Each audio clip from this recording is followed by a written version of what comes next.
Hello everyone, I'm Antonio Fantigrossi, and today I'd like to share with you my review of the book A Random Walk Down Wall Street by Burton Malkiel, shedding light on its central thesis and its lasting impact in the world of investing.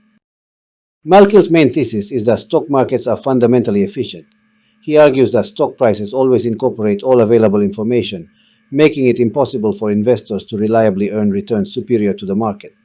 Malkiel draws on research showing that the majority of actively managed funds fail to consistently beat their benchmarks.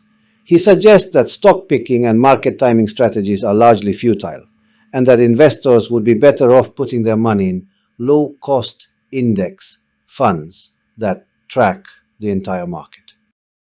One of Malkiel's greatest strengths is his ability to make complex financial concepts understandable to the average reader.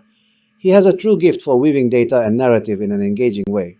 Moreover, his thesis is supported by a rich foundation of empirical evidence, drawing on decades of market data and academic studies.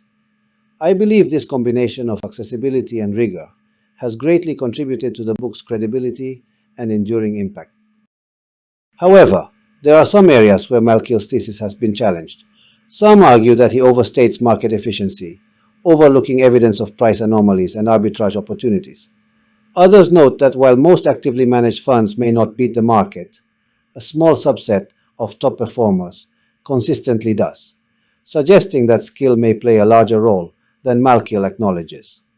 Additionally, research in behavioral finance has highlighted the ways in which investors' psychological biases can lead to market inefficiencies.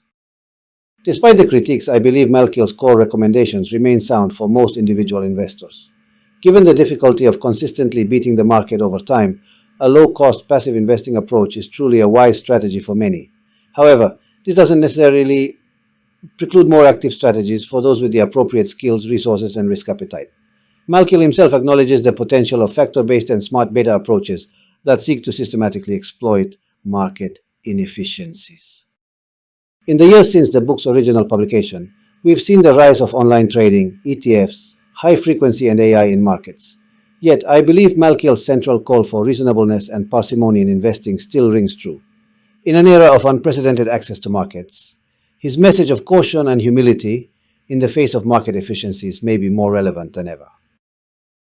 In conclusion, A Random Walk Down Wall Street remains a seminal work in investment theory, despite its imperfections. While its theses are not unassailable, and the notion of efficient markets requires nuance, Malkiel's core insights have stood the test of time. For individual investors, his bedrock advice, keep things simple, minimize costs, and don't try to beat the market, remains potent wisdom. Looking ahead, the challenge is to apply these lessons in an ever-evolving market, finding the right balance between efficiency and opportunity in the new financial landscapes of the 21st century. Thank you for listening to my review. I hope it has been helpful in better understanding the key ideas of this important investment book. Until next time.